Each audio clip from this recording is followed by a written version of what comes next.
গলা ফাটিয়ে ডাকল, আপা, আপা, এই মেয়ে এখন আমার রুমে কি করছে? দাদু তো চলে গিয়েছে। তুই বলেছিলে দাদু চলে গেলে এই মেয়ে আমার রুমে আর থাকবে না। এখনো সেখানে কি করছে? সব জিনিসপত্র নিয়ে এক্ষুনি বের হতে বল। বাসন্তী আঁতকে উঠল। ইস, সে তো ভুলেই বসেছিল ব্যাপারটা। এখন কি হবে? চিৎকারের আওয়াজে তাসফি ধরফর করে উঠে বসল। সদ্য ঘুম থেকে উঠায় তার মস্তিষ্ক এলোমেলো। নিস্তব্ধর দিকে তাকিয়ে ভ্রু কুচকে বলল, কি ব্যাপার, এভাবে চিল্লাচ্ছেন কেন? নিস্তব্ধ তার কথার কোনো জবাব দিল না। বাসন্তী এসে বলল, ভাই, এ কদিন তো ঠিকই থাকলি, আর কটা দিন থাক না একসঙ্গে, সব ঠিক হয়ে যাবে দেখবি।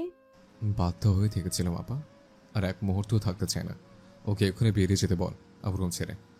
আর এক মুহূর্ত ওর সঙ্গে থাকা সম্ভব না আমার পক্ষে। তাসফি নিস্তেজ হয়ে বসে রইল। অহংকারী পুরুষটি বাধ্য হয়ে তার সঙ্গে রুম শেয়ার করেছে। সে কি এই পুরুষের রুমে থাকার জন্য মরে যাচ্ছে? কখনো না। এত অপমানের পরে তো সে কিছুতেই থাকবে না। ছেলের চেঁচামেচি শুনে অনিমা বেগম এগিয়ে এলেন। ভেবেছিলেন ছেলে তার বিয়েটা মেনে নিয়েছে, কিন্তু না।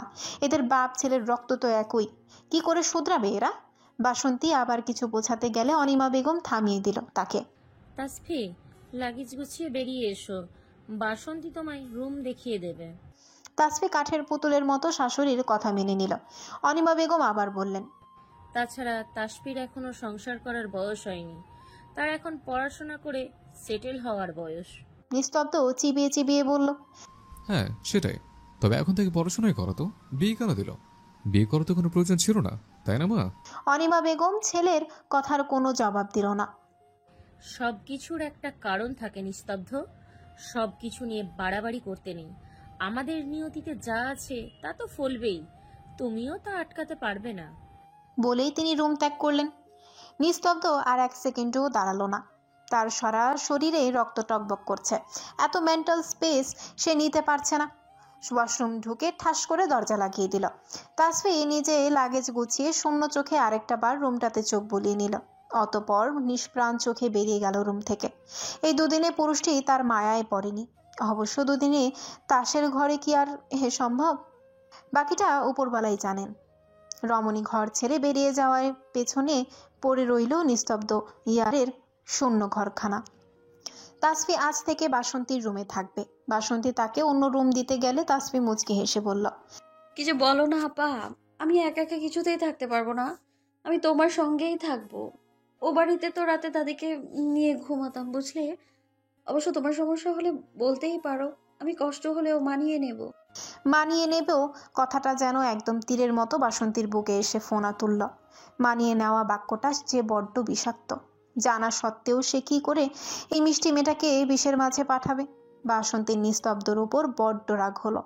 তার ভাই সব বুঝেও কেন এমন অবুঝেপনা করছে? সে কিছুতেই ঠাহর করতে পারছে না। এমন মিষ্টি মেয়েটাকে কেন কষ্ট দিচ্ছে তার ভাই? বাসন্তীর পক্ষে তো আর জানা সম্ভব নয় তার ভাইয়ের মনের গোপন রহস্য। যদি জানতো এখনই সব নিমিষে সমাধান করে ফেলত, তার ভাইকে গাঙ্গে ছুঁড়ে ফেলত। নিস্তব্ধ আকাশে জুড়ে মিটিমিটি তারারা জলজল করছে, যেন কালো রঙের মাঝে কতগুলো তারবিহীন অদৃশ্য ফেরি লাইট জেলে দেওয়া হয়েছে গগনের বুকে। ওসমান ভিলায়ও বিরাজ করছে নিস্তব্ধতা। কিছুক্ষণ আগেই হীনমনতা ঢাকার আপ্রাণ চেষ্টা করছে সকলে। সঙ্গে তাসফির মনোভাব পুলকিত করতে উঠে পড়ে লেগেছে সবাই। সে তা ঠিকই বুঝতে পারছে। যেমন কিছুক্ষণ আগে ফিরোজা বেগম কোমর দুলিয়ে হেঁটে এলো বাসন্তীর রুমে। বলল, শোন নাতি বউ, একদম চিন্তা করবি না। তেরা নাতির তেরা ঘাড় সোজা করা আমার 2 মিনিটের কাজ, বুঝলি? ওর মাথার সমস্ত চুল ছেটে আমি ন্যাড়া যদি না করছি, আমার নামও ফিরোজা বেগম নয়, এই আমি বলে রাখলুম। বিআই মশাইকে একবার শুধু আসতে দে, মাঘ মাসের শীতে ওরে পচা পানির পুকুরে চুবামু আমি, এই বলে রাখলুম। যখন ঠরঠর করে কাঁপবে তখন ওই হতচ্ছাড়া আমার পায়ে পড়বে, কান ধরে তোর কাছে ক্ষমা চাইবে, দেখে নিস নাতি বউ। তারপর নিলয় সাহেব এলেন। এসে তাসফির মাথায় কিছুক্ষণ আদুরে হাত বুলিয়ে সান্ত্বনা দিয়ে গেলেন। পায়েল ভাবি এসেও তাসফির পাশে বসে গল্পের আড্ডা জমিয়েছেন, যেন তাসফির মন ফুরফুরে থাকে। তাসফি কি কিছুই বোঝে না? সে সকলের ভাবমূর্তি বুঝতে পারছে। আর ছোট্ট পান্না তাসফির কোলের মাঝে বসে আছে। ছোট্ট পান্নাও এর থেকে বাদ যায়নি। পান্না তার ছোট্ট ছোট্ট আঙ্গুলে তাসফির সারা মুখ বুলিয়ে দিলে বলল, কাকিয়া কাকিয়া, তুমি একদম মন খারাপ করো না। কাকাইকে বকে দেব, এই এতগুলো বকে দেব। আমার কাকিয়ার সঙ্গে আড়ি করায় কাকাইয়ের সঙ্গে আজ থেকে আমারও আড়ি। তাসফি মনে মনে ভীষণ মজা পাচ্ছে, সঙ্গে উপভোগ করছে সকলের আদরগুলো। এমন মিষ্টি আদর পায় না সে কতগুলো বছর। শেষ কবে মায়ের আদর অনুভব করেছিল তার হদিস নেই। অতীতের স্মৃতি নিষ্প্রাণ হচ্ছে ধীরে ধীরে। মানুষের বয়স যত বাড়ে শৈশবের স্মৃতি তেমনই মলান হতে শুরু করে। প্রথমে খারাপ লাগলেও এখন তার ওই অসভ্য ইতস্ত নিস্তব্ধকে হাজারটা ধন্যবাদ দিতে ইচ্ছে হচ্ছে। এই যে ওই অহংকারী লোক যদি তাকে বের করে না দিত, সে সকলের এমন মিষ্টি আদরগুলো পেত না তো। সে কি বুঝতে পারতো এই কদিনেই সকলের মনের মাঝে কতখানি জায়গা করে নিয়েছে। ভালোবাসা সত্যিই সুন্দর, অসম্ভব সুন্দর, যদি হয় তা একটি স্বয়ংসম্পূর্ণ পরিবার থেকে। এই যে সবাই তাকে আদর করলেও ইয়ানা ভাবি মুখ বাঁকিয়েছে, এতে তাসফি বুঝে গিয়েছে ওই নারীর মনে অহংকার পরিপূর্ণ। আর তাসফি সাবধান হয়ে গেল। অহংকারী নারীদের সংস্পর্শে থাকা ভয়ঙ্কর। তারা তোমার নিষ্পাপ হৃদয়কেও অহংকারে পরিপূর্ণ করে দিতে পারে। তাই তাদের থেকে দূরত্ব বজায় রেখে চলাই সর্বোত্তম পন্থা। এই জন্যই বলে, উপরওয়ালা যা করেন ভালোর জন্যই করেন। তিনি যাহাই করুক না কেন, এতে তোমার কল্যাণ নিশ্চিত। তাই আমাদেরও তার উপর সম্পূর্ণ আস্থা রাখা উচিত। অসম্ভব সুন্দর একটি সকাল। পাখির কিচিরমিচির শব্দে কেমন গুঞ্জন সৃষ্টি করেছে ধরণী। কেমন মন মাতানো হালকা বাতাস বইছে। ব্যালকনিতে থাকা ফুল গাছের পাতাগুলো কেমন নাচছে তাসফির আনন্দে। তারা ফিসফিস করে তাসফিকে জিজ্ঞেস করল, হে সুন্দরী রমণী, তোমার কিসের এত আনন্দ? আমাদেরও জানাও, মোরাও একটু নিজেদের নির্জীব হৃদয়কে সতেজ করি। তাসফি বাতাসে প্রাণ ভরে নিঃশ্বাস নিল। আয়নার সামনে দাঁড়িয়ে সাদা অ্যাপ্রন গায়ে দিতে কেমন শিরশিরানো অনুভূতি ছেয়ে গেল মনটা। নিজের স্বপ্নকে পূরণ হতে দেখলে বোধহয় এমনই অনুভূতি হয়। বাসন্তী দেখে ভারী অবাক হলো। ইস, মেয়েটাকে কি স্নিগ্ধ লাগছে, যেন চোখ ফেরানো তাই। মেয়েটার কাজলবিহীন মায়াবী চোখ যেন ঝলসানো রূপের ইঙ্গিত দেয়। কে বলে কাজল কালো আখিতেই নারীর চোখ সুন্দর? কই, তাসফির তো কাজল লাগছে না। তাকে তো ওই আনন্দস্ফূর্ত চোখে মায়াবী লাগছে ভীষণ। তাসফি নিচে নামলে অনিমা বেগম তাকে মন ভরে দেখে। মেয়েটা আজ নিজের স্বপ্নের ক্যাম্পাসে পা রাখবে। ডাক্তার হওয়ার স্বপ্ন যেন তার পূরণ হবে। এই পর্যায়ে আসতেই তো তার আজ এত কিছু। এই স্বপ্ন পূর্ণ না করলে কি হয়?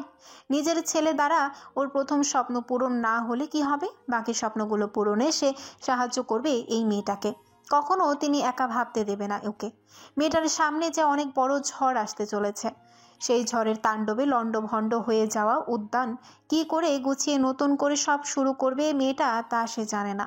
তবে অনিমা বেগম সর্বদা সাহায্য করবে। অনিমা বেগম মেয়েটার জন্য মন ভরে দোয়া করেন। ভীষণ ব্যস্ততার মাঝে কেটে গেছে দীর্ঘ 1টি মাস। নিস্তব্ধ ইয়াসার আজ বাড়িতে নেই 1 মাস যাবৎ। তাসফিকে নিজ রুম থেকে বের করে দেওয়ায় পরদিনই সে প্ল্যান করে পাড়ি জমায় দূর অজানায় বিদেশের মাটিতে, তার ডাক্তারি কার্যকলাপে। কি কার্যকলাপ তা তাসফি জানে না, তার জানার দরকারও নেই। অতঃপর তাসফির সাথে অহংকারী পুরুষের না হয়েছে দেখা, না হয়েছে কথা। থাকুক অহংকারী পুরুষ তার অহংকার নিয়ে, তাতে তাসফি ইবনে আনহার কি? সে আছে তার নিজের দুনিয়ায়। পাখির কলকাল কাকলিতে ঘুম ভাঙে তাসফির। এই ব্যস্ত শহরের মাটিতে পাখির কিচির মিচিরের আওয়াজ হঠাৎ মেঘ ঢাকা আকাশে চাঁদ মামার দেখা পাওয়ার সমান। আজ ঘুম থেকে উঠে তাসফি সোজা জামা কাপড় নিয়ে এসে ঢুকলো নিস্তব্ধ রুমের ওয়াশরুমে। গত 1 মাস যাবৎ এই কাজটাই করে এসেছে। অহংকারী ডাক্তার না থাকায় ফায়দা লুটে সে দারুণভাবে। এই যে তার ওয়াশরুম, গোসল করে মেলি সব ফেলে রাখা। ড্রেসিং টেবিলে সব তার ক্রিম লোশন, ওয়ার্ড্রোবে সব তার জামা কাপড়। সে যখন তখন এই বিছানায় এসে ঘুমিয়ে থাকে। অহংকারী ডাক্তারের পারফিউমের ঘ্রাণ মাখে নিজের গায়ে। মাঝে মাঝে ভাবনার সাগরে ডুবে গিয়ে রাতেও নিস্তব্ধ রুমেই ঘুমিয়ে পড়ে সে। বিছানার সকল বালিশ, কাঁথা, কোলবালিশে এখন তাসফির মেয়েলি সুভাষে আচ্ছন্ন। তাসফি ভেবে রেখেছে যেদিন ওই লোক আসবে আগের দিন সে তার সকল জিনিসপত্র সঙ্গে সঙ্গে গুছিয়ে নিয়ে ফুরুত হবে, পগার পার হবে। ওই নিস্তব্ধ না বিধ্বস্ত তার আর টিকিটাও খুঁজে পাবে না। পাবে শুধু তার গায়ের মিষ্টি সুঘ্রাণ। আহা কি শান্তি! নানি হেসে হেসে বলেছে, আরে দেখিস লো মেয়ে, আমার নাতি আসলে তুই এগুলো সরানোর ও সুযোগ পাবি না। তাসফি রাগ দেখিয়ে বলেছে, কেন সুযোগ পাবো না? আসলে তো বাসন্তী আপাকে জানিয়ে আসবে, সঙ্গে আমিও জেনে যাব। সরো তো বুড়ি। এই বুড়ির কথাই ফলবে, তুই দেখে নিস লো মেয়ে। সব সখীরে পার করিতে নেব আনায় আনা, তোমার বেলায় নেব সখী তোমার কানে শোনা। ও আমি প্রেমের ঘাটের মাঝি। গান গাইতে তাসফি ওয়াশরুম থেকে বেরিয়ে এলো।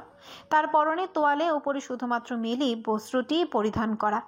তার খুব বাজে অভ্যাস, ওয়াশরুম এসে কাপড় বদলাতে পারে না, পানিতে সব ভিজে যায়। তাই তো প্রতিবার বাইরে এসে কাপড় পাল্টাতে হয়। দিনের আলোয় রুম এখন স্বল্প আলোকিত, আলসেমিতে সে লাইট জ্বালানো না, সেভাবেই কাপড় চেঞ্জ করে ফেলল। অথচ রমণী একবারও ঠাহর করল না। বিছানায় কাঁথা গায়ে শয়নরত অবস্থায় একজোড়া তীক্ষ্ণ দৃষ্টি সম্পন্ন পুরুষালী চোখ তার সকল চঞ্চল কর্মকাণ্ড ভ্রু উঁচিয়ে পর্যবেক্ষণ করছে। রমণীর শরীরে মেয়েলি ভাঁজের অর্ধাংশ তো পুরুষটির তীক্ষ্ণ চোখ না চাইতেও দেখে ফেলল। পুরুষটি চাইলেও নিজেকে আটকাতে পারেনি সে অদ্ভুত বশীকরণ থেকে। রমণী কি তা একবারও টের পেল না? হাতে পায়ে ক্রিম মাখিয়ে তাসফির ঝটপট বেরিয়ে গেল রুম ছেড়ে। বড্ড তারা তার আজ। কলেজে প্রথম ক্লাস নেই তার, তাই ভেবেছে একবারে ও বাড়িতে গিয়ে দাদির সঙ্গে দেখা করে আসবে। আধ ঘন্টার পথ, 1 ঘন্টায় যাবে আর আসবে। সে পথেই কলেজে চলে যাবে। কোনো রকমের ডিম সিদ্ধ আর 1 গ্লাস দুধ খেয়ে বেরিয়ে গেল। বাসন্তী তাকে কি যেন বলতে চাইলো, তাও শুনল না। ও বাড়িতে গিয়ে তাসফি দাদিকে দেখে আবার তাড়াহুড়ো করে কলেজে পৌঁছালো। প্রথম দিন মেডিকেল কলেজে পা রেখে তাসফির প্রথমে যে কথাটি মস্তিষ্কে এসেছিল তা হলো সে তার স্বপ্নের একদম চূড়ান্ত ধাপে পৌঁছে গিয়েছে। এখানেই তাকে প্রচুর পরিশ্রম করে একজন ভালো ডাক্তার হতে হবে। সে যখন ভর্তি পরীক্ষা দিল, সরকারিতে চান্স পেল না, প্রচুর কান্না করেছিল। তখন তাকে সন্ধ্যায় এসে বাবা বলল তাকে প্রাইভেটে ভর্তি করবে। খুব খুশি হয়েছিল সে, আনন্দে তার চোখ চকচক করেছিল। অথচ তাসফির একদমই মাথায় আসেনি তাদের মতো মধ্যবিত্ত ফ্যামিলি থেকে কি করে বাবা তাকে প্রাইভেট মেডিকেলে পড়ালেন, কি করে পাবে এতগুলো টাকা। তার 1 মাসের মাথায় তাসফির বিয়ে হয়ে গেল এক অচেনা পুরুষ মানুষের সাথে। আর আজ 1 মাসের বেশি সে শ্বশুর বাড়িতে স্বামী ছাড়া। আহা, কি জীবন তার। বিয়ের পর তাসফি বুঝতে পারলো বাবা কেন সেদিন তাকে প্রাইভেট মেডিকেল কলেজে পড়ানোর কথা বলেছিল। আমার যে তোকে 5টা বছর প্রাইভেটে পড়ানোর এত টাকা নেই রে মা, তাই তোর নিয়ে বিয়ে। ও বাড়ি গিয়ে তুই তোর স্বপ্ন অনায়াসে পূরণ করতে পারবি রে মা। তাসফি যখন বলল বাবা আমি MBBS শেষ করে বিয়ে করি, তখন তার বাবা তার মাথায় হাত দিয়ে বলেছিল। তাই তাসফিও স্বার্থপরের মতো বিয়ের পিঁড়িতে বসে গেল। তবে শুধুই কি তাসফির মেডিকেলের স্বপ্ন পূরণের জন্য এই বিয়ে? ওপর দিয়ে দেখতে সবটা যতটা সহজ, সবকিছু কি আসলে এত সহজ? না তো, সবকিছু যে সহজ নয়।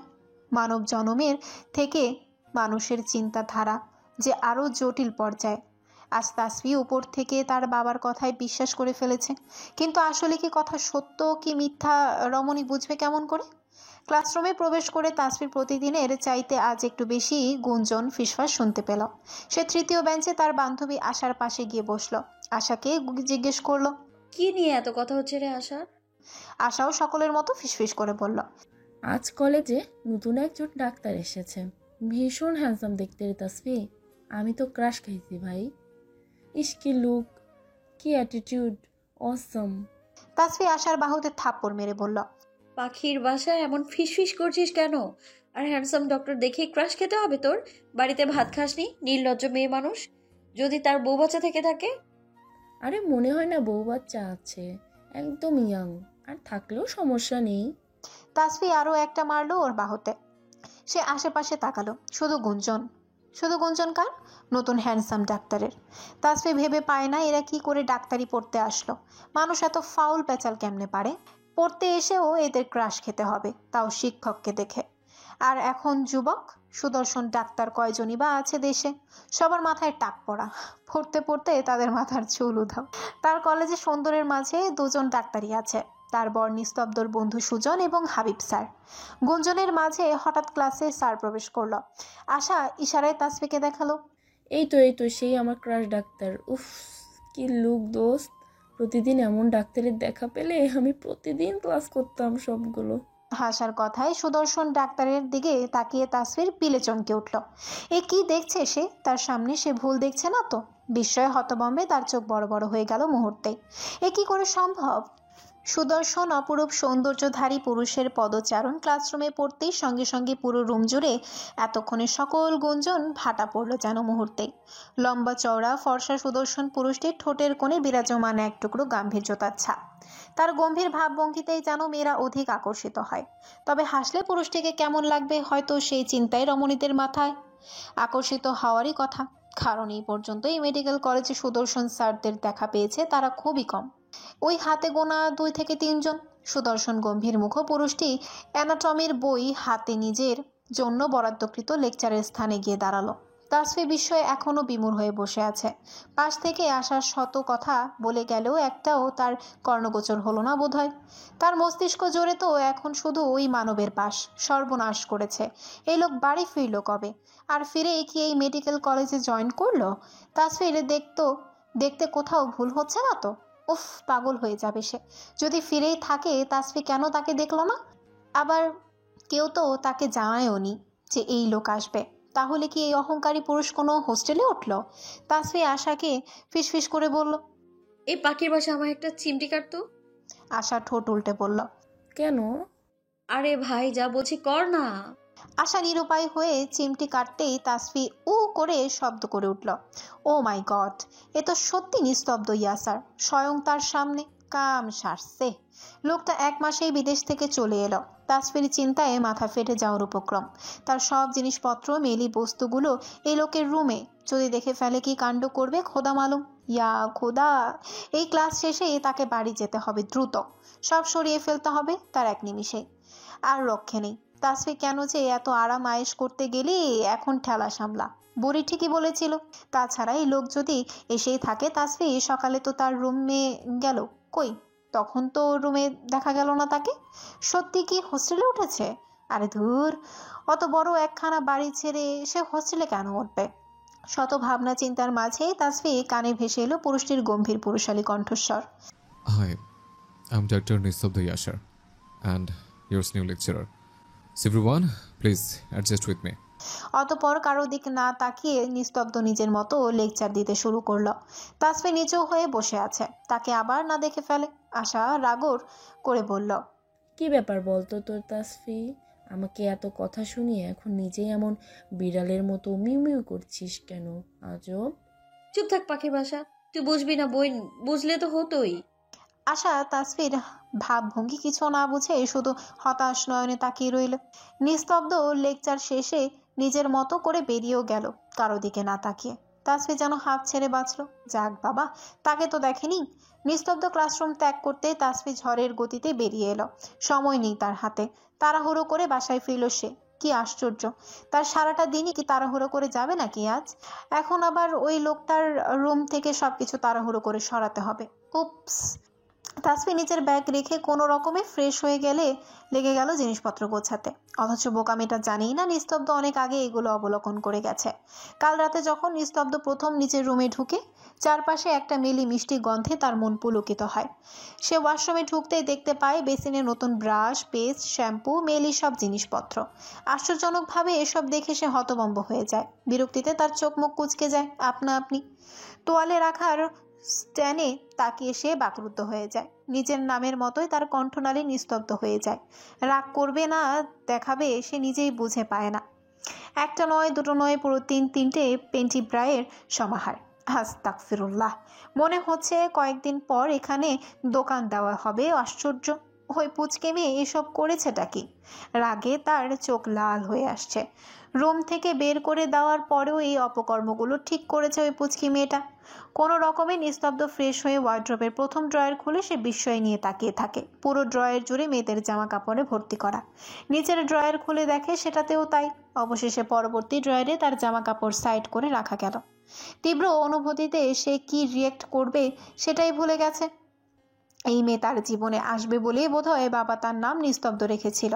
কোনো রকমে নিজের ড্রেস চেঞ্জ করে নিল সে। তার এই মুহূর্তে রেস্ট দরকার, ভীষণ ঘুম দরকার তার। দীর্ঘ ঘন্টা জার্নিতে তার বেহাল অবস্থা, সঙ্গে রুমে পরিস্থিতিতে তার অবস্থা আরও মারাত্মক। অবশেষে বিছানা গেল নিস্তব্ধ, তবে ঠিকমতো ঘুমাতে পারলই বা কোথায়? পুরো বিছানা জুড়ে মেলি মিষ্টি সুবাসের ছড়াছড়ি। ভীষণ মন কাড়া। খারাপ নয়, মন মাতানো। তার বুঝতে বাকি রইল না, ওই মেয়ে তার বিছানাটাও দখল করে নিয়েছে। বালিশের পাশ হাতে নিস্তব্ধ একটা ওড়না পেল। নাকে নিয়ে শ্বাস নিতেই তার মন প্রাণ যেন কেমন মন মাতানোর দোলায় হারিয়ে গেল। তার রুমে এসব কর্ম করা শুধুমাত্র ওই একটা মেয়ের পক্ষেই সম্ভব, আর সে হচ্ছে তার একমাত্র বউ, যাকে সে মুখে অস্বীকার করেছে। অতপর শত চেষ্টা করে সকালের দিকে যখন তার চোখের ঘুমেরা ধরা দিল, ঠিক তখনই মিষ্টি রিনিঝিনি কণ্ঠের স্বরে গান তার পাতলা ঘুমটুকু পুনরায় ভেঙে দিল। আর তারপর তারপর তারপর সর্বশেষে সকালের দৃশ্য দেখে ডাক্তার নিস্তব্ধ ইয়াসার বাকরুদ্ধ কিংকর্তব্য বিমূঢ়। আর সকালে ওয়াশরুমে গিয়ে নিস্তব্ধ 3টে ব্রায়ের জায়গায় 4টে ব্রা আবিষ্কার করলো। গ্রেট, তুমি নিস্তব্ধ ইয়াসার, তুমি গ্রেট। এত কিছু আবিষ্কার করে তো তোমার বিজ্ঞানী হয়ে যাওয়া উচিত, সঙ্গে ডাক্তারি ছেড়ে এই বস্তুগুলোর ব্যবসা করা উচিত। তাসফির গোছানোর মাঝে বাসন্তী রুমে এলো। সে আফসোস নিয়ে বলল, এগুলো গুছিয়ে আর কি হবে তাসফি, ভাই তো দেখিয়ে ফেলেছে। তাসফি চোখ বড় বড় করে ফেললো, কাঁদো কাঁদো কণ্ঠে বলল, দেখে ফেলেছে মানে? ভাই তো কাল রাতে এসেছে, এসেই তো দেখেছিস। তাসফির ঠাস করে বসে পড়ল ফ্লোরে। শেষ, তাসফির সব শেষ। বদলোক তার সব দেখে ফেলেছে। ওয়াশরুমে তার ছি ছি ছি ছি ছি, তার মান সম্মান আর কিছুই রইল না। সে এই লোককে মুখ দেখাবে কি করে? খোদা! আরে আরে কি করছিস? হঠাৎ কিছু মনে হতে তাসফি চট করে বাসন্তীর দিকে তাকালো।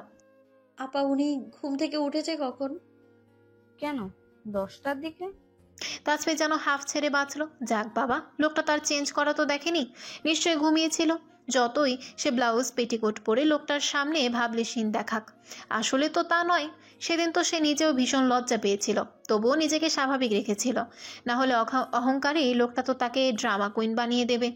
তবুও তাসফির মন খচখচ করতে থাকে। লোকটাকে একবার খুঁচিয়ে খুঁচিয়ে জিজ্ঞেস করে শিওর হতে হবে, না হলে তার আর মান সম্মানের কিছু বাকি থাকবে না। তবে সে লোকটার সামনে যাবে কিভাবে? বাসন্তী বেরিয়ে গেল। দেখুক তার সব জিনিস সে তবুও বের করবে। এত এত জিনিসপত্র গোছাতে ঘন্টা পেরিয়ে গেল। আশ্চর্য, এত জিনিস সে এই রুমে আনলো কখন? তাসফি আনমনে সব গুছিয়েই যাচ্ছে। বেলা গড়ালো অনেকটা সময়। নিস্তব্ধ নিঃশব্দে রুমে প্রবেশ করলো।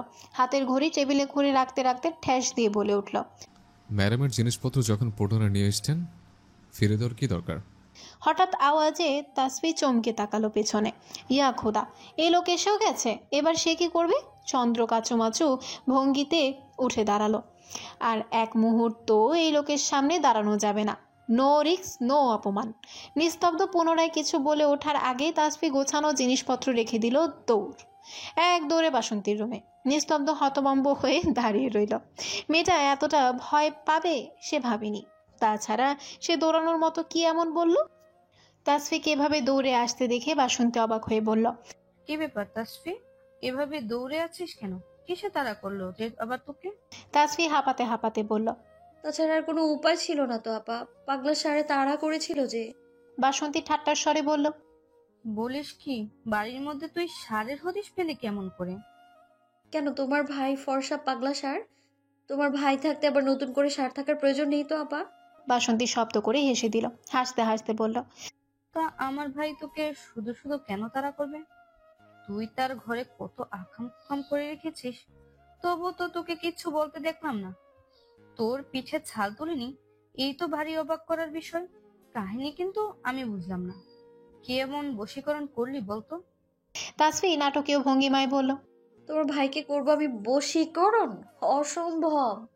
তাছাড়া তোমার গোমরমুখ ভাইয়ের কখন কি মতিগতি হয় তা কি আর আমি বুঝতে পারি? সারাক্ষণ মুখখানাকে বাংলার পাঁচের মতো করে রাখে, কেই বা বুঝবে তার মনোভাব বলো? অতপর মনে মনে বলল, তোমার ভাইয়ের তো কিছু বলার প্রয়োজনই পড়ে না আপা, তার কথার তীরেরই তো এই তাসফিক উপকাত হয়ে যায় মুহূর্তের মাঝেই। তাসফি সারা রুমময় পায়চারি করছে। সে এখন তার প্রয়োজনীয় জিনিসপত্র আনবে কি করে? সে লোকটার সামনে টিকবে কি করে? লজ্জায় অস্বস্তিতে তাসফি তটস্থ। কাল কলেজে যেতে হবে। অহংকারী পুরুষই তো তার আগে আর কলেজে যাবে না নিশ্চয়ই। এখন কি করে সে তার জিনিসপত্র আনবে? ভাব তাসফি, ভাব। মাথাটা সঙ্গে রেখেছিস কেন? একটু বুদ্ধি বের কর তোর মস্তিষ্ক খাটিয়ে। নিশ্চয়ই এক সময় না এক সময় বাইরে বের হবে লোকটা। সে তখন টুপ করে সেগুলো নিয়ে আসবে। হ্যাঁ, এটাই উপায়। তাকে তককে তককে থাকতে হবে। কখন বের হয় বলা তো যায় না। লোকটার মর্জি তো বোঝা দেয়। তাসফি দুপুরে খাবার এনে রুমে বসে খেয়েছে, তার বাইরে বের হয়নি। ওই লোকের সামনে পড়ার মানেই হয় না। বিকেলের দিকে তাসফি দেখলো ডাক্তার সাহেব বাহিরে বের হচ্ছে। তাসফি উৎফুল্লতা নিয়ে নিস্তব্ধ রুমের দিকে এগিয়ে গেল। তবে দরজার সামনে পৌঁছাতেই তার সমস্ত আশা যেন হতাশায় পরিণত হলো। কে জানতো তার এই বুদ্ধিটাও দুধে ঘোলে মিশে যাওয়ার মতোই অবস্থা হবে। দরজায় ইয়া বড় একখানা তালা ঝুলছে, মানেটা কি? দিন দুপুরে রুম তালা দেওয়ার কি প্রয়োজন আজব? বিরক্তিতে কপাল কুঁচকে এসে রুমে এলো। বাসন্তীকে সামনে পেয়ে রাগ দেখিয়ে বলল, কি শুরু করেছো? তোমার ভাইয়ের ভর দুপুরে তার কেন ঘরে তালা দিয়ে বাইরে যেতে হবে বলো তো? কি এমন জিনিস আছে তার ঘরে? সোনা দানা লক্ষ লক্ষ টাকা পয়সা তো আর নেই। আর থাকলেও মানুষের তো আর খেয়ে দেয়ে কাজ নেই। তোমার জল্লাদ ভাইয়ের রুমে গিয়ে তল্লাশি চালাবে? বাসন্তী কৌতুক করে বলল, কেউ তল্লাশি চালায় কিনা তা তো দেখাই যায়। আর কেন তালা দিল সেটা তুই বরং ভাইকে গিয়ে প্রশ্ন করতেছি। আমি কি করে জানবো বলতো? তার রুম, তার মর্জি। তাছাড়া বর্তমানে তো আর তার রুমের হুটহাট একটা ছোট ইঁদুরের উৎপাত ঘটেছে, তাই বোধহয় নিরাপত্তা। আপা, তুমিও অন্তত আমায় অপমান করো না। দূর ভাল লাগে না? তোমরা দুই ভাই বোনই একই রকম। দিন দিন তুমিও ওনার মতো হয়ে যাচ্ছ। বাসন্তী টেনে টেনে বলল। বাবা, ওনার তাসফি খানিক লজ্জা পেয়ে মিছে রাগ দেখিয়ে বলল, ধুর, যাও তো তুমি আপাই। ভাই বোন দুটোই বদমাইশ তোমরা। সন্ধ্যার পরে তাসফি পান্নাকে পাকড়াও করে বলল, পান্না শোনা, যাও তো, দেখে আসো তো তোমার কাকাই রুমে আছে কিনা। দেখে এসে আমাকে জানাবে, কেমন? পান্না ভদ্র বাচ্চার মতো মাথা নাড়ালো। তার কাকিয়ার সব কথা মেনে চলে সে। সে এক দৌড় দিয়ে আবার ফেরত এলো। তাসফি ভ্রু নাচিয়ে জিজ্ঞেস করলো, কি দেখলে? রুমে কেউ নেই তো কাকিয়া? তুমি একদম ঠিক দেখেছো তো? ওয়াশরুমে নেই কেউ? না। আচ্ছা, তুমি যাও তাহলে। তোমায় কাল চকলেট দেবো। হুম। তাসফি তবু চুপি চুপি পা ফেলে নিস্তব্ধ রুমের দিকে এগোলো। বলা তো যায় না সাবধানের মার নেই। দরজা দিয়ে এসে উকি মেরে দেখলো সত্যি রুমে কেউ নেই। ওয়াশরুমের দরজা খোলা, তার মানে বারান্দায় সত্যি সত্যি রুমে নেই। এই সুযোগ নিশ্চিত হতেই তাসফি চট করে ঢুকে পড়লো রুমে। ঢুকে দরজা লাগিয়ে দিল টুপ করে। নিচু হয়ে নিজের কাপড় তুলতে শুরু করলো জরুরি ভঙ্গিতে। তখনই বেলকনিতে থেকে নিস্তব্ধ কফির মগ হাতে রুমে প্রবেশ করলো। দেখলো ম্যাডাম নিচু হয়ে কাপড় গুছাতে ব্যস্ত। নিস্তব্ধ দেয়ালে হেলান দিয়ে তাসফির কার্যক্রম তীক্ষ্ণ চোখে পরখ করতে লাগলো। কফির মগে চুমুক দিয়ে ঠাট্টার স্বরে ব্যঙ্গ করে বলে উঠল, ক্লাসে সাইড টকিং আর কোজো হয়ে বসে প্র্যাকটিস করার জন্য ম্যাডাম বর্তমানে কলেজে যায় বুঝে। সে প্র্যাকটিস বাড়িও শুরু করেছেন নাকি? Good, very good. স্বাস্থ্য ভালো থাকবে, চালিয়ে যান। নিস্তব্ধ হঠাৎ বলে ওঠা কথায় তাসফি চমকে তার দিকে তাকালো। কথায় আছে না, যেখানে বাঘের ভয় সেখানেই সন্ধে হয়। তাসফির বেলায় সে কথা শতভাগ সত্য প্রমাণিত হলো। তার মানে এই বদলোক তাকে ক্লাসে দেখেছে, অথচ সে কতটা বোকা। ভেবেছিল নিচু হয়ে থাকলেই তাকে দেখা যাবে না, অথচ এখন হচ্ছে উল্টো। এই অহংকারী লোকের থেকে তার অপমানমূলক কথা শুনতে হচ্ছে। আর এখন সে এই বোকামিটা করলো কি করে? লোকটা রুমে ছিল সে দেখতেই পেল না। রুমে নয়, নিশ্চয়ই বেলকনিতে ছিল। উফ তাসফি, তুই এতটা মাথা মোটা কবে থেকে হতে শুরু করলি? ব্যালকনিতে একটু চেক দিবি না? তাসফি একবার দরজার দিকে তাকালো, একবার নিস্তব্ধর দিকে। তোতলিয়ে বলল, আপনি আপনি রুমে ছিলেন? আস্তে, হ্যাঁ। আমি কেন দেখতে পেলাম না? নিস্তব্ধ কৌতুক স্বরে বলল। সেটা আপনার ব্যাড লাক ম্যাডাম। তাসফি দৌড়ানোর সুযোগ খুঁজছে। তাসফি পুনরায় দৌড়াতে নিতে নিস্তব্ধ এগিয়ে এক হাত দিয়ে তাসফির হাত খপ করে ধরে ফেলল। নিজের অপর হাতে কফির মগ টেবিলে রাখলো। বলল, সবসময় এত দৌড়ানো এনার্জি পাও কই বলো তো? হরলিক্স খেতে শুরু করলে নাকি? পুচকে মেয়ের মতোই থাকবে। এত ওরে কিসের শুনি?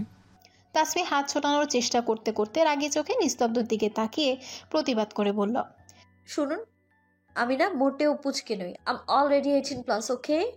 নিস্তব্ধ ঠোঁট কামড়ে বাঁকা হেসে বলল, তাই নাকি? জি। নিস্তব্ধ হ্যাচকা টানে তাসফিকে নিজের কাছে টানলো। তাসফি পিট করে তাকালো। তার নিঃশ্বাসের গতি ওঠানামা করছে দ্রুত বেগে। বুক ডিপ ডিপ করছে। কি জ্বালা! উফ! নিস্তব্ধ তার চোখের দিকে তীক্ষ্ণ দৃষ্টিতে তাকিয়ে থেকে ফিস করে বলল, সে আপনার যত টেনে প্লাস হোক না কেন, আমার থেকে কোনে কোনে আপনি 11 বছর পিছিয়ে। বুঝলে পুচকে মেয়ে? তাই বেশি বড় হওয়ার ভাইব নিয়ে চলবে না, টিকতে পারবে না। সো বি কেয়ারফুল, ওকে? তাসফির হাত ছেড়ে বেরিয়ে যেতে গিয়ে কি যেন ভেবে আবার পিছু ফিরে চাইল। পিছিয়ে এসে তাসফির সোজাসুজি দাঁড়িয়ে নিজের মাথাটা একটু নিচু করে ফিসফিস করে বলল, আর ম্যাডাম, কাইন্ডলি আপনার মহামূল্যবান বস্ত্রগুলো এভাবে আমার ওয়াশরুমে ছড়িয়ে ছিটিয়ে রাখবেন না। আই ডোন্ট লাইক ইট, ওকে? তাসফির মাথায় টোকা মেরে নিস্তব্ধ দরজা খুলে বেরিয়ে যেতে যেতে কড়া স্বরে বলল, আর নিজের সব জিনিসপত্র সার্ভ করে এখন রুম থেকে বেরিয়ে যাও, ফাস্ট। তাসফি বুঝলো না অসভ্য ডাক্তার কিসের কথা বলল। তাসফি বিড়বিড় করলো, বেরিয়ে যাও ফার্স্ট। কেন রে? এই তাসফি কি তোর রুমে থাকতে চাইছে নাকি? সে তো তার জিনিসপত্র নিতেই এসেছিল, তুই ছিলি না, তাই তো এই কদিন একটু ফায়দা লুটেছিল। আধা ঘন্টা পর নিস্তব্ধ আবার নিজ রুমে এলো। দেখলো তাসফির প্রায় সব নেওয়া কমপ্লিট, শেষ ব্যাগটা নিয়েই বের হচ্ছে। দাঁড়াও। তাসফি ঘুরে দাঁড়িয়ে বলল, কি হলো, আবার পিছু রাখছেন কেন? সব তো নিয়েই নিয়েছি। নিস্তব্ধ কটমট করে বলল, তাই না? সব নিয়ে নিয়েছো? আগে নিস্তব্ধ তাসফির হাত ধরে টেনে নিয়ে গেল ওয়াশরুমে। চিবিয়ে চিবিয়ে বাইরের দিকে তাকিয়ে বলল, তাহলে তোমার এগুলো রেখে যাচ্ছ কার জন্য? এসব মেয়েলি জিনিস কি এখন তুমি আমায় পড়তে বলবে? আশ্চর্য। তাসফি জিভে কামড় দিল। আস্তাগফিরুল্লাহ, ছি, আসল জিনিস নিতেই তো সে ভুলে গেছে। সেই মনিউ তাসফি, তোর মতো আহাম্য কার দুটো হয় না। যা নিয়ে এত হুলস্থুল কাণ্ড, সেই লজ্জাকর ঘটনাই বারবার সামনে এসে যাচ্ছে। লোকটা তাহলে একটু আগে এটার কথাই বলেছিল, আর সে বুঝতে পারলো না? ছি ছি। নিস্তব্ধ গটগট পায়ে ব্যালকনিতে চলে গেল। তাসফি লজ্জায় অস্বস্তিতে কোনো রকমে এগুলো তুলে সেগুলো নিয়ে ছুটল রুমে। তাকে আর পায়কে। চারদিকে অন্ধকারে নিস্তব্ধ নীরবতা বিরাজমান। নীরবতা কাজ করাই বাহুল্য, কারণ এখনই তো একটা সময় যখন পুরো শহর ঘুমন্ত থাকে। না হলে সারাদিনে লাঠি চার্জ করেও তো কোথায় একটা নিরিবিলি জায়গা খুঁজে পাওয়া সম্ভব না। বিছানায় শুয়ে নিস্তব্ধ হাঁসফাঁস করলো কিছুক্ষণ। ঘুম আসছে না কিছুতে। সে বুঝতে পারছে না এমন কেন হচ্ছে তার। বালিশের পাশ হাতিয়ে বের করলো একখানা গোলাপি ওড়না। মিষ্টি গন্ধে নিস্তব্ধ আবেশে চোখ বুজে নিল। ইস, মুহূর্তে ঘুম ধরা দিল তার চোখে। ধীরে ধীরে তার চোখ ম্লান হতে শুরু করলো ধরনীর সকল রহস্য। পরদিন ক্লাসে তাসফি মন মরা হয়ে ছিল। তখন আশার আগমন ঘটল। কি খবর রে তোর তাসু? মুখ এমন ভার করে রেখেছিস কেন? তাসফি মাথা নাড়িয়ে কিছু না বুঝালো। যথাসময়ে নিস্তব্ধ ক্লাসে উপস্থিত হলো। চারপাশে গুঞ্জন থামলেও ফিসফাস চলতেই থাকলো। তাসফি এদের ন্যাকামতে প্রচুর বিরক্ত হলো। লেকচারের মাঝে নিস্তব্ধ হঠাৎ পিছে ঘুরে একটা মেয়েকে ইশারা করে শান্ত স্বরে বলল, ইউ স্ট্যান্ড আপ। মেয়েটা নিজের দিকে আঙ্গুল তাক করে বলল, স্যার আমি। নিস্তব্ধ শান্ত ভঙ্গিতে বলল, যাও, gate out from my class. কিন্তু স্যার। Get out. এবারে আর শান্ত নয়, বর্জ্য কণ্ঠে বলে উঠল সে। নিস্তব্ধের ধমকে কেঁপে উঠল ক্লাসের সকলে। তাসফির হাত থেকে কলমটাই ঠাস করে পড়ে গেল। সে নিজের বুকে থুতু দিল। ও মাই গড, এই লোকটা এভাবে ঝাড়ি দিতে পারে তার ভাবনাই ছিল না। কোন কুক্ষণে যে সে এর সাথে গাঁট ছড়া বেঁধেছিল কে জানে। তার ঝাল তা সে এখন হাড়ে হাড়ে টের পাচ্ছে। মেয়েটা নিঃশব্দে বেরিয়ে গেল। নিস্তব্ধ পুনরায় সকলকে শাসিয়ে বলল, পরবর্তী দিন থেকে আমার ক্লাসে কেউ যেন কোনো সাইড টকিং করবে না। যে করবে সে আস্তে করে ক্লাস থেকে বেরিয়ে যাবে সসম্মানে। তার অ্যানাটমি পড়ার কোনো দরকার নেই, আন্ডারস্ট্যান্ড? বাইরে গিয়ে মাঠের ঘাস পরিষ্কার করাই বেটার। হিউম্যান বডির কার্যকলাপ জানা তার কোনো দরকার নেই। নিস্তব্ধ ঘুরে পুনরায় নিজের লেকচার শুরু করলো। সকলে ভয়ে তটস্থ, কারণ তাদের ক্লাসগুলো করা খুবই গুরুত্বপূর্ণ। একবার বের হলে পরবর্তীতে গুরুত্বপূর্ণ শিডিউলগুলো আর পাবে না। কে বলবে এই সুদর্শন হ্যান্ডসাম ডাক্তার এতটা রাগী হতে পারে? কেউ তো ভাবতেই পারেনি। প্রথম দিন তো শান্তই ছিল। নিস্তব্ধ লেকচার শেষে রুম ছেড়ে বেরিয়ে যেতেই চারপাশের গুঞ্জন আবার শুরু হলো। নিস্তব্ধকে ফেলা হলো সুদর্শন রাগী করা ডাক্তার প্লাস লেকচারারের খাতায়। তাদের কলেজে আরও দুজন হ্যান্ডসাম লেকচারার রয়েছে, তবে তারা এতটাও করা নয়। নিস্তব্ধ যাওয়ার সঙ্গে সঙ্গে আশা হাই হতাশ করে বলল, বোন, এত সুদর্শন একজন পুরুষকে কেন এত কড়া রাগী হতে হবে বলতো? একটু মিষ্টি করে কথা বললে কি হয় বল? তাসফি কৌতুক করে বলল, কেন, স্যার না তোর ক্রাশ?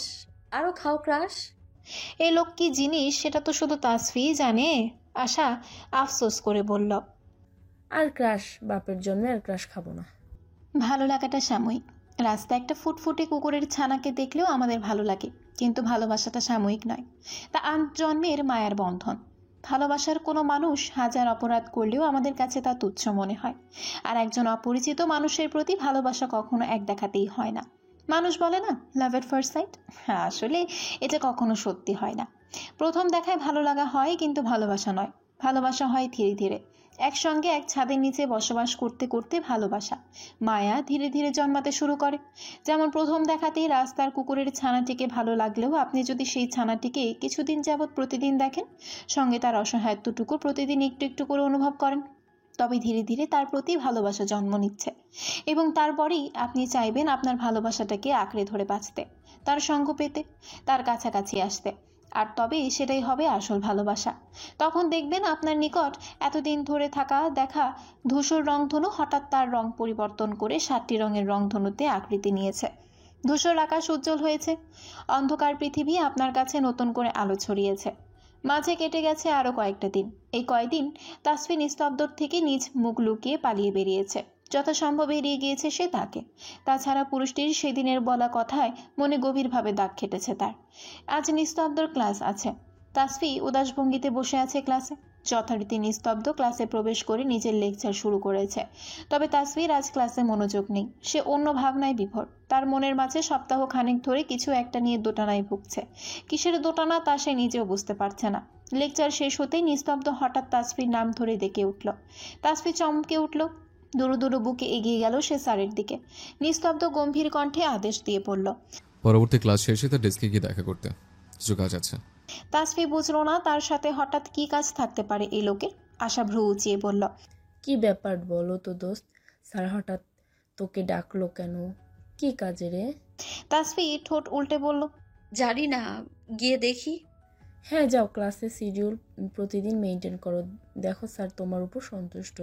তাসফি মনে মনে বলল, না রে পাখির বাসা, সন্তুষ্ট না ছাই।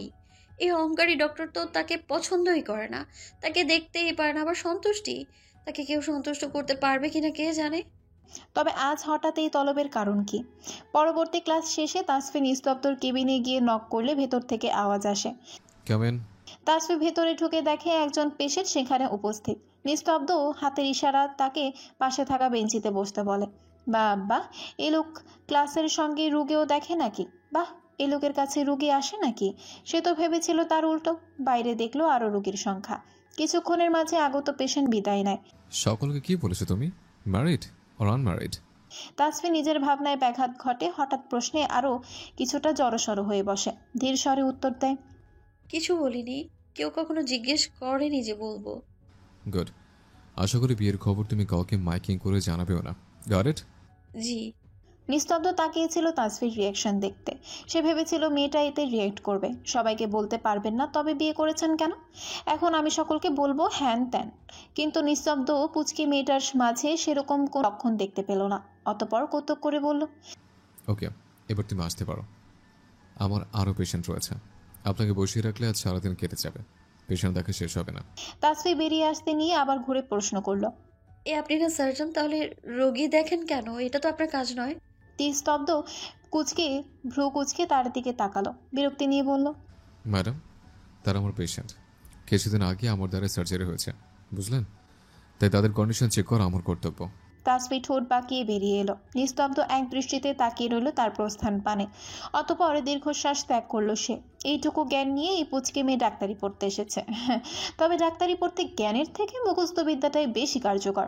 এখানে ফিজিক্স কেমিস্ট্রির কোনো ম্যাথ বা বিক্রিয়া নেই যে বুঝে মাথা খাটিয়ে তবেই তা সলভ করতে হবে। রয়েছে শুধু হিউম্যান বডি নিয়ে গবেষণা। তাসফি পুনরায় ক্লাসে প্রবেশ করতেই দুটো মেয়ে তার হাত ধরে টেনে প্রশ্ন করল, কি বললো তোমায় স্যার ডেকে নিয়ে? তাসফি ভারী অবাক হলো যে মেয়েরা আজ পর্যন্ত তার সঙ্গে একটু কুশল বিনিময় করেনি, আর আজ তারা তার হাত ধরে টানছে। আশ্চর্য। তাছাড়া মেয়েগুলো মোটেও সুবিধার নয়, সারাক্ষণ ক্লাসে হাঙ্গামা করে বেড়ায়। তার ওদের লিডার মানসা, মেয়েটা 1 নম্বরের বেয়াদব। প্রাইভেট মেডিকেলের মেয়েগুলো যে এত বেয়াদব হয় তাসফির জানা ছিল না। অবশ্য হবেই বা না কেন, এরা তো আর রাতের পর রাত জেগে পড়াশোনা করে চান্স পেতে হয়নি, মাসের পর মাস রাতের ঘুম হারাম করতে হয়নি। বড়লোক বাবার টাকায় ফুটানি করে পড়তে এসেছে। তবে শুধু বেয়াদব নয়, কিছু ভদ্র সভ্য মেয়ে ছেলেও আছে অবশ্য। তাই তো এই মেয়েগুলো তাসফির লিস্টের বাইরে। সে মনে করে মেয়েগুলো তার ক্লাসে নেই, তাই সে সব ঝামেলা থেকে মুক্ত থাকে। কিন্তু এখন কি মেয়েগুলো তার সঙ্গে হাঙ্গামা করতে চাইছে নাকি? আশ্চর্য। তাসফি চোখ ছোট ছোট করে চাইল ওদের দিকে, কিন্তু তা তো সে হতে দেবে না। তাসফি কি এখন বলে দেবে যে আমি আমার হাজবেন্ডের সঙ্গে দেখা করতে গিয়েছিলাম রে মূর্খ মানবীর দল?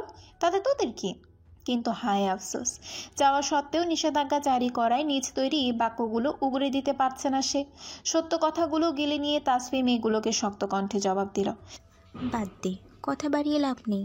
আবার তাসফির দিকে তাকিয়ে তাকিয়ে বলল, আর তোমাকেও বলি, তাপসীর গায়ে হাত দিয়ে হাত ধরলে সমস্যা কোথায়? আমরা তো আর ছেলে মানুষ নই, তাছাড়া আমরা ক্লাসমেট। তাসফি মুচকি হেসে জবাব দিল, আমি তোমাদের সাথে তর্ক করতে ইচ্ছুক নই। আর তাছাড়া ট্রেনে বা বাসে বসে একসঙ্গে যাতায়াত করা সত্ত্বেও যেমন একটা মেয়ে আরেকটা মেয়ের অপরিচিত থাকে, ঠিক আমরাও তেমন। আমি চিনি না তোমাদের, তাই অপরিচিত মানুষের থেকে আমি কোনো ধরনের অযাচিত স্পর্শ একদমই বরদাস্ত করবো না। নিশ্চয়ই করার প্রশ্নই তো আসে না। সো দূরে থাকো।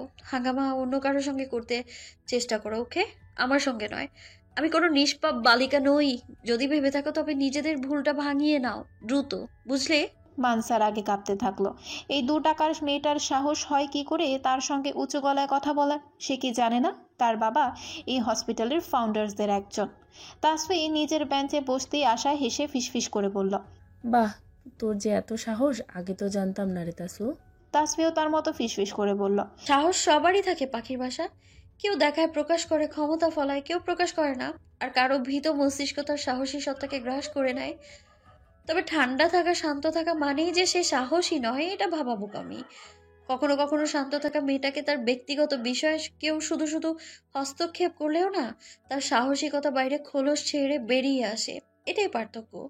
আশা বিজ্ঞদের মতো মাথা নেড়ে বলল, বুঝলাম, তবে এখানে আপনার ব্যক্তিগত বিষয় কোনটা ছিল? তাসফি মুচকি হেসে আশার মাথায় টোকা মারল, তবে কোনো জবাব দিল না। আউচ। আজ এক্সট্রা ক্লাস থাকায় তাসফির ফিরতে কিছুটা লেট হলো। ওসমান শেখ স্ত্রী থাকতে বড্ড যত্ন নিয়ে বানিয়েছিলেন দোতলা বাড়িটি। গ্রাম ছেড়ে কিছুদিন এ বাড়িতে রাত্রি যাপন করতে না করতেই স্ত্রীর পাড়ি জমান ওপারে। তার স্ত্রীকে এসে নিজ হাতে গ্রামের বাড়িতে শায়িত করেন। তাই তো এখনও বুড়ো বয়সে গ্রাম ছেড়ে শহরে ছেলেদের সঙ্গে থাকতে বেশি মন টানে না তার।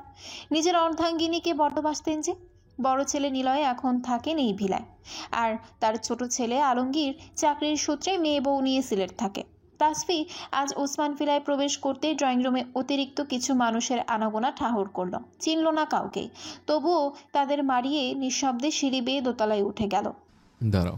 বাসন্তীর রুমে প্রবেশ করতে গেলে পেছন থেকে নিস্তব্ধর গম্ভীর কণ্ঠস্বর থেমে গেল। সে ঘুরে দাঁড়ালো, নিস্তব্ধ আদেশ দিল, আমার রুমে যাও, ভেতরে লোক আছে। রুমে গিয়ে ফ্রেশ হও। তাসফির ভ্রু কুঁচকে নিল, বলল, যেটা বলেছি সেটা করো। কোন লোক সেটা তোমার জানতে হবে না। তাছাড়া আজ দাদু এসছে, রুমে যাও। নিস্তব্ধ ধমক দিয়ে বলল। তাসফি আশ্চর্য হয়ে গেল। দাদু আসলো কখন? তাছাড়া দাদু আসছে বলে কি তার রুমে যেতে হবে নাকি?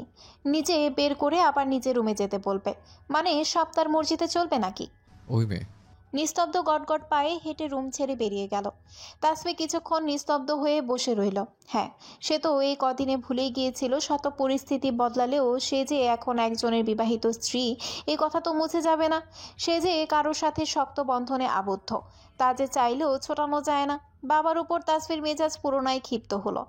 অসহ্য অনুভূতি তার এখন নিজের কাছে নিজেকে বেয়াক্কেল হতবুদ্ধি মনে হচ্ছে। তাসফি ভঙ্গুর হৃদয়ে উঠে দাঁড়িয়ে ওয়াশরুমে ঢুকলো। তার এখন ঠান্ডা একটা গোসল করা বড্ড দরকার। মাথাটা কেমন দপদপ করছে। বারবার নিস্তব্ধর বলা কথাটা হৃদয়ে বারংবার তোলপাড় করছে। ইচ্ছে হলে কাছে টেনে নেব, ইচ্ছে হলে ছুঁড়ে ফেলবো। সে কি এতটাই হাতের মোয়া? গোসলের মাঝে তার দরজায় পুনরায় টোকা পড়ল, সঙ্গে পুরুষোচিত কণ্ঠ। দরজা খোলো মেয়ে। তাসফি। শক্ত গলায় বলল, কেন? নিস্তব্ধ দাঁত কিরমির করে নিজের রাগ সংবরণ করল। এই মেয়ে এত কেয়ারলেস কেন? হাউ? নিজেকে সামলে নিয়ে নিস্তব্ধ জবাব দিল, জনমাজে গোসলে গিয়েছেন? কাপড়টা কে নেবে? বেছানো রেখে গেলাম, পরে নেবেন। তাছাড়া আপনার তো বাইরে চেঞ্জ করার অভ্যাস, আশা করি প্রবলেম হবে না। তাসফি চোখ বড় বড় করে নিল। সে তো অস্থিরতায় ভুলেই গিয়েছিল তার সব কাপড় আপার রুমে। কয়েকটা কাপড় এনে রাখবে সে, দাদু চলে গেলে আবার নিয়ে যাবে। সেধে অপমান সহ্য করতে এবার আর থাকবে না সেই অসভ্য অহংকারী মানবের রুমে। হঠাৎ কিছু মনে হতেই সে চট করে শুধালো, আপনি কি করে জানলেন আমি বাইরে চেঞ্জ করি? তাসফির প্রশ্নে নিস্তব্ধ বক্র হেসে জবাব না দিয়েই বেরিয়ে গেল। জবাব না পেয়ে তাসফি ভাবল হয়তো লোকটা চলে গেছে, কিন্তু তার মন চিন্তিত হয়ে রইল। নিস্তব্ধ কেন এই কথা বলল? এতক্ষণে মনের মাঝে আন্দোলন করতে থাকা তীব্র অসহায় অনুভূতি যেন মুহূর্তেই কোথাও আছড়ে পড়ে টুকরো টুকরো হয়ে ভেঙে গেল। মুচকি হাসল তাসফি। ওই অহংকারী মানব কি জানে নিজের অজানাতেই তাসফির কতটা খেয়াল রাখছে সে। তাসফির হৃদয়ে আনমনা দোলা, হৃদয়ে গোপন কুঠুরিতে হয় জমা, হয় তপ্ত কিছু অনুভূতির দল। সত্যি কি অজানাতে, নাকি ইচ্ছে করেই রাখছে? খেয়ে বলতে পারে তা। ধরণীতে সন্ধে নেমেছে, অনেকক্ষণ হলো। মেহমান বিদায় নিয়েছে বলে ভুল হবে, তবে দাম্ভিক নিস্তব্ধ ইয়াসার তাদের বের করে দিয়েছে। তাসফি আশ্চর্য হয়ে দেখল মেহমানদের সঙ্গে কেউ এমন ব্যবহার করে তার কল্পনার বাহিরে। নিস্তব্ধ বাসন্তীর স্বামী হাসিফকে টানতে টানতে নিচে নামিয়ে আনে। মেহমানদের উদ্দেশ্যে বলেছে, অনেক হয়েছে নাটক। আমার বোন আর আপনাদের ছেলের সাথে থাকবে না। স্বপ্ন যেতে পারেন। Get out from my house, get out. মেহমানগণ হতবম্ব চোখে নিস্তব্ধর দিকে তাকিয়ে থেকে মাথা নিচু করে বেরিয়ে গেছে। তারপর থেকেই তাসফি বাসন্তী আপার রুমে বসে আছে। বাসন্তী অনেকক্ষণ যাবৎ কান্না করছে। তাসফি জানে না কেন কান্না করছে। সে জানতে পারলো নিচে যে মেহমানগুলো এসেছিল তারা আপার শ্বশুর বাড়ির লোক ছিল। বাসন্তী তার হাজবেন্ডের হাসিবের সঙ্গে ডিভোর্সের কেস চলছে, কিন্তু ডিভোর্স এখনো হয়নি। কিন্তু কি কারণে ডিভোর্স, এটাই তাসফি কারো থেকে জানতে পারছে না। দুপুরে বাসন্তী হাজবেন্ডের নিজ রুমে সাথে আলাদা কথা বলেছে। তারপর থেকে তার কান্নাকে যেন থামছেই না। নিস্তব্ধ নিজের গম্ভীর মুখখানা নিয়ে রুমে প্রবেশ করলো। গম্ভীর স্বরে বলল, আপা প্লিজ, তোর এই ফ্যাস ফ্যাসে করে কান্না বন্ধ কর। আচ্ছা, তুই কি চাস? এই রাস্কেলটার সাথে সংসার করতে? হ্যাঁ বল, চাস তুই? তাহলে বল, এক্ষুনি তোকেও ও বাড়িতে দিয়ে আসে। তুই থাকতে পারলে আমাদের তো কোনো সমস্যা নেই। আয়, রেডি হ, তোকে এক্ষুনি দিয়ে আসবো। বাসন্তী করুণ চোখে তাকালো ভাইয়ের দিকে। অভিমান মিশ্রিত কণ্ঠে বলল, নিস্তব্ধ খ্যাপাটে গলায় বলল, আমি কি একবারও তোকে বলেছি ওই রাস্কালটার সঙ্গে আমি সংসার করতে চাই? আমি তো ওর জন্য কান্না করছি না ভাই। অনিমা বেগম আর ওসমান শেখ তখন রুমে ঢুকলো। নিলয় সাহেব বাসায় নেই। একটা কেসের তদারকিতে তাকে অন্য জেলায় যেতে হয়েছে। অনিমা বেগম দরজা দিয়ে ঢুকতে ঢুকতে বললেন, থামো, বাচ্চাদের মতো কি পাগলামি শুরু করেছো তোমরা? তিনি মেয়ের পাশে গিয়ে বসলেন। দৃঢ় স্বরে বললেন, বাসন্তী, আমায় শুধু তুমি একটা কথা বলো, তুমি কি হাসিবের সঙ্গে থাকতে চাও? হ্যাঁ কি না? শেষবার জিজ্ঞেস করছি তোমায়। বাসন্তী ধীরে স্বরে জবাব দিল, না মা, আমি ওই জানোয়ারটার সঙ্গে কখনো থাকতে চাই না। ও একটা জানোয়ার, তার থেকেও অধম। ওসমান শেখ নাতনির দিকে কিছু তাকিয়ে থেকে দীর্ঘশ্বাস ফেললেন। অতঃপর বললেন, বেশ, আর কোনো কথা হবে না। বাসন্তীর কাঁদতে ইচ্ছে করছে, সে কাঁদুক। তোমরা যার যার রুমে যাও, নিজেদের কাজ করো। দিদিভাই ডিভোর্স পেপারে সাইন করে দেবে, ঝামেলা শেষ। তাছাড়া দিদিভাই থাকতে চাইলে তো আমরা তাকে থাকতে দেব, বা আমাদের আদরের ধনকে দেখে শুনে কষ্টের মাঝে কেন ফেলবো? কটা দিন কষ্ট সহ্য করেছি তোদের। ওই জানোয়ারকে আমার ছেলে নিজের হাতে শাস্তি দেবে। এতদিন ওর নামে নির্যাতনের কেস ফাইল করিনি, এই তো ওর ভাগ্য। তবে এবার করব। ডিভোর্সটা শুধু হোক, পরবর্তীতে দিদিভাই বিয়ে করবে কি না করবে সেটা সম্পূর্ণ দিদিভাইয়ের নিজের মর্জি। তাকে সারা জীবন পালনের জন্য তার বাপ মায়ের কম টাকা নেই। ওসমান চৌধুরী নিস্তব্ধর দিকে তাকিয়ে বলল, দিদিভাই পারবে না বোনের দায়িত্ব নিতে, নাকি বলবে পারবে না? ওসমান চৌধুরী নিস্তব্ধর দিকে তাকিয়ে বলল, পারবো দাদু ভাই, অবশ্যই পারবো। আমার একমাত্র বোনকে আমি দেখতে পারবো না তা কি করে হয়? যে আপা আমায় ছোট থেকে কোলে পিঠে করে মানুষ করেছে, তার কাছে আমি শতভাগ ঋণী। আপা সারা জীবন আমার ঘরে বসে খেলেও আমার তাতে কোনো আফসোস নেই। তিনি আবার ইয়ানা, আয়েশা আর তাসফির দিকে তাকিয়ে বললেন, কি দিদিভাইরা, তোমরা পারবে তো ননদের সঙ্গে থাকতে? আয়েশা আত্মবিশ্বাসের সঙ্গে জবাব দিল, অবশ্যই পারবো দাদু। আল্লাহর রহমতে আপনার বড় নাতির কোনো কিছুর কমতি নেই। তাছাড়া আমরা ডাল ভাত খেলে না হয় আমার ছোট বোনটাও ডাল ভাত খাবে। ইয়ানা মনে মনে বেজায় বিরক্ত হলো। ইস, যত সব ঢং এদের। তার সুখের সংসারের অন্ন ধ্বংস করতে নাকি এখন সারা জীবন তাদের ঘাড়ে বসে খাবে। অসহ্য। তবুও নিজের মনের কথা মনে রেখেই মেকি হেসে জবাব দিল, অবশ্যই দাদু, কোনো সমস্যা নেই। তাসফি দৃঢ়তার সঙ্গে বাসন্তীর দিকে তাকিয়ে জবাব দিল, অবশ্যই দাদু ভাই, কেন পারবো না? আমার একমাত্র আপাইকে আমি সব সময় আগলে রাখবো। আর সে তো আমার ননদ নয়, আমার মিষ্টি একমাত্র আপাই। বলেই বাসন্তীকে পেছন থেকে গিয়ে জড়িয়ে ধরল। দাদু হেসে নিস্তব্ধর উদ্দেশ্যে বলল, দেখেছ দাদাভাই, হিরে খুঁজে এনেছি। তোমার জন্য হিরে, যত্ন করে রেখো কিন্তু। নিস্তব্ধ আর চোখে তাকালো তাসফির দিকে, কপাল কুঁচকে মনে মনে বিড়বিড় করলো। পুচকে মেয়েটা সবসময় তাকে টেক্কা দিতে তৎপর থাকে জানো। ওসমান শেখ আবারও বললেন, আমরা তোমার সঙ্গে আছি দিদিভাই। সমাজের চিন্তা তোমার করতে হবে না, তুমি সমাজের বুক ফুলিয়ে চলবে। কে কি বললো তার ধার ধারার সময় আজ নাকি? হ্যাঁ, আমাদের মেয়ে সেরা। আরে ওই শালা তো নর্দমার কিট। বাসন্তীর বুক ভরে উঠল প্রফুল্লতায়। এরকম দাদু কজন পায় ঘরে ঘরে। একে একে সবাই রুম থেকে বেরিয়ে গেল। অনিমা বেগম মেয়ের মাথায় আদর দিয়ে বের হলেন। বাসন্তী যেন নিজের প্রাণ পুনরায় সঞ্চয় করল। আসলে শত দুঃখই জীবনে আসুক না কেন, পরিবারের মানুষদের একটু সাপোর্টই একজন ভঙ্গুর হৃদয়বানকে একদম সুস্থ করে দিতে পারে।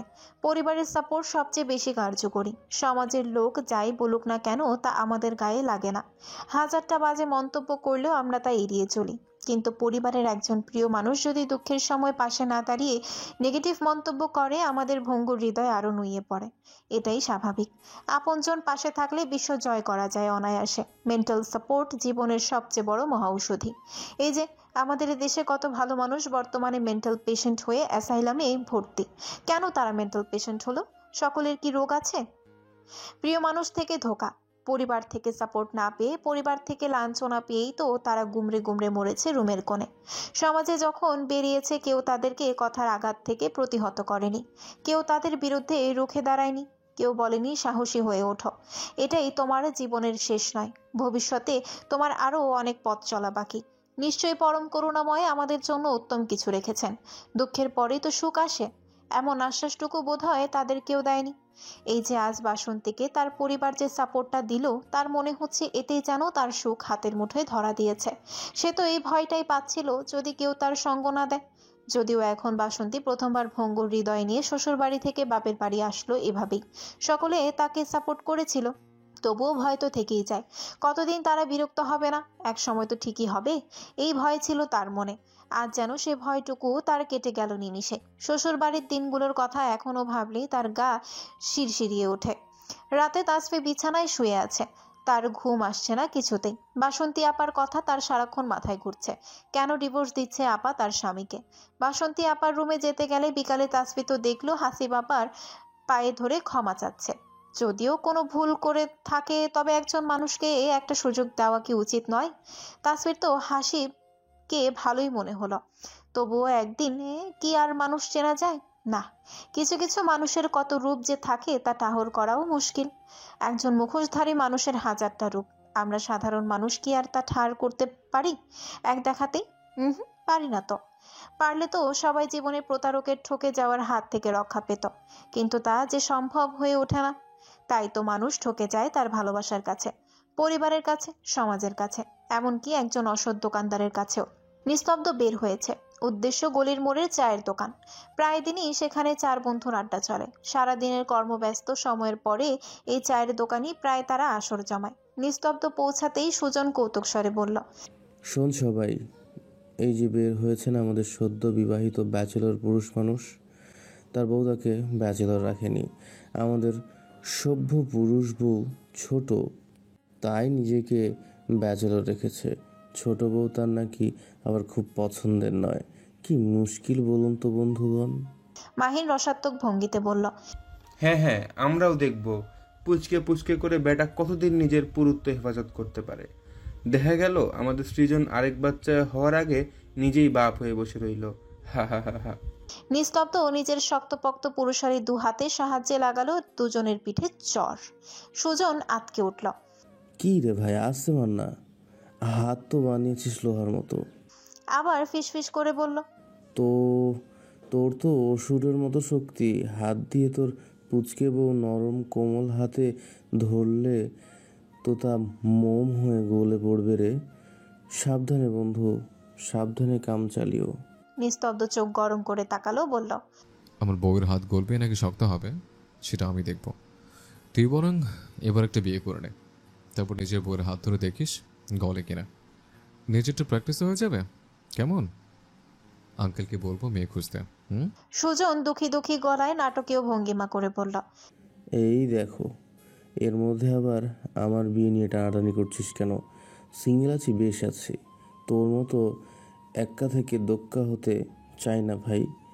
দেখা গেল কলজা ফেটেই না হয় মরে গেলাম, তারপর আবার আমার ভূত কি হবে ভেবে দেখেছিস একবারও? স্বার্থপর সব বন্ধুগুলো তোরা।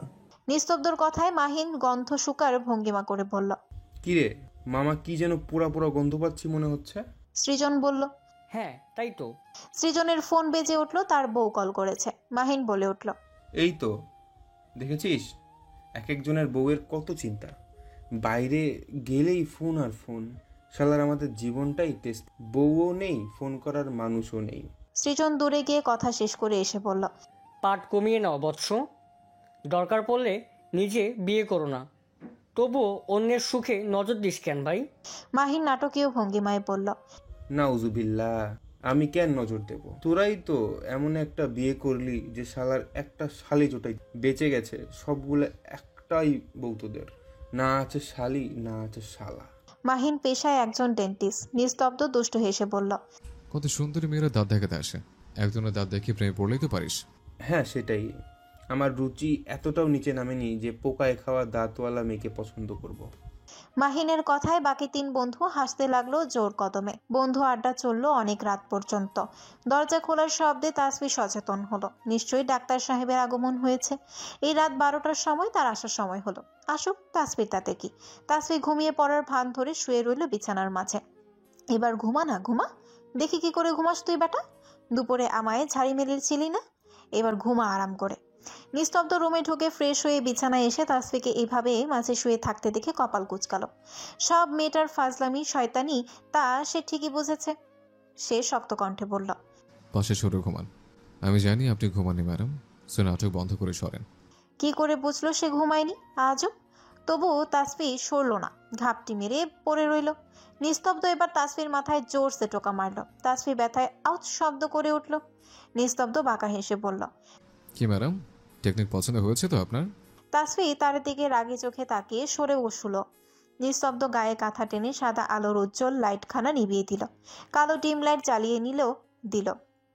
আজব, আলো যখন করতে চাস তাহলে এমন কালো না লাগিয়ে লাইটটা অন্য রঙের লাগালে কি সমস্যা হয় এই ব্যক্তির? আজব সব কারবার। তাসফি কিছুক্ষণ উসখুস করে পেটের কথা উগরেই দিল। আচ্ছা বলুন তো আপা, কি কারণে হাসিব ভাইকে ডিভোর্স দিতে চাইছে? নিস্তব্ধ জবাব দিল না। তাসফি আবারও বলল, এই যে শুনছেন, বলুন না। নিস্তব্ধ চোখ খুলে রাগী চোখে তাকিয়ে বলল, পুচকে মেয়ে, তোমার এত কিছু জানার তো আমি প্রয়োজন দেখছি না। সকালে ক্লাস নেই, এসব চিন্তা বাদ দিয়ে পড়াশোনা ঠিক করো। এখন নিজে ঘুমাও আর আমাকে ঘুমাতে দাও। তাসফি মুখ ভেঙচি কাটল। ইস, পড়াশোনা করো কেন? আমি পড়াশোনা না করে তোর জন্য রাখি নাকি? নিস্তব্ধ নিজের বালিশ নিচে হাতে তাসফির ওড়নাটা বের করে নাকের কাছে নিয়ে গন্ধ নিল। ইস, গন্ধে যেন কেমন নেশা ধরানো। তার কেমন মাতাল মাতাল লাগে নিজেকে। দেখেছো তোমরা, এই বদমাস ডাক্তার প্রতি রাতে বইয়ের ওড়নার ঘ্রাণ নিয়ে ঘুমাবে, অথচ বউকে স্বীকার করবে না। অসহ্য, অভদ্র, বদমাস নিস্তব্ধ ইয়াসার। উত্তপ্তময় একটি রৌদ্রোজ্জ্বল সকাল। বাতাস থেকে ভেসে আসছে ফুলেদের মন মাতানো মিষ্টি সুবাস। নিস্তব্ধ রুমে বেলকনিতে রয়েছে কতগুলো ফুল গাছ। লোকটা বোধহয় ফুল খুব পছন্দ করে। তবে যে ফুল খুব পছন্দ করে সে কি করে এমন কর্কশভাষী হতে পারে তাসফির জানা নেই। তাসফি তো জানতো যাদের ফুল পছন্দ তাদের মনটা হয় ফুলের মতো শুভ্র, হৃদয়টা হয় ঠিক ফুলের পাপড়িগুলোর মতো কোমল। তবে তার অহংকারী ডাক্তার সাহেবের হৃদয়ে মনটা এমন কঠোর নিষ্ঠুর হলো কি করে? অনেকগুলো দিন পর আজ স্বামী স্ত্রী তারা একসঙ্গে রাত্রি যাপন করেছিল। তবে সেটা কোনো মধুময় রাত্রি ছিল না, ছিল একে অপরের দিকে মুখ ঘুরিয়ে মুখ ভেঙিয়ে ঘাপটি মেরে থাকা। আজও তাসফি ঘুম থেকে উঠে নিস্তব্ধকে বিছানায় পেল না। এই লোক প্রতিদিন এত সকাল সকাল যায়টা কোথায়? তাসফি একদম রেডি হয়ে নিচে নেমে এলো।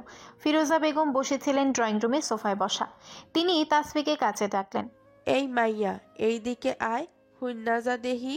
নানির কথায় তাসফি ভ্রু কুচকে চাইল, এগিয়ে গেল তার দিকে, তারা দেখিয়ে বলল, বলো, কলেজে লেট হয়ে যাবে, দ্রুত বলো নানি। ফিরোজা বেগম তাসফির হাত ধরে তার পাশে বসালেন, বললেন, থাম, আমারে তোর কলেজ দেখাস না মাইয়া। অতঃপর তাসফির হিজাবের নিচে দিয়ে চুল হাতড়ালেন। তাসফি বাধা দিয়ে বলল, আরে আরে কি করছো নানি, হিজাব খুলে যাবে তো, আহা ছাড়ো তো। ফিরোজা বেগম কপাল কুঁচকে অভিযোগ করে বললেন, প্রতিদিন আমি একই দেখি, বলতো নাথ বউ। প্রত্যেক দিন চুল কয়রা শুকনা নিয়া ঢ্যাং ঢ্যাং করতে করতে বাইর হও, বলি ভেজা কবে দেখুম আমি শুনি? মরণের পরে?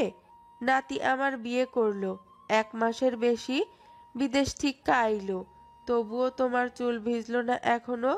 প্রত্যেক দিন সকাল সকাল চুলগুলা হুকনা নিয়া তোমার কলেজে যাওন লাগে। বলি সুখবর টুখবর কবে পাবো বলো তো দেখি আমি?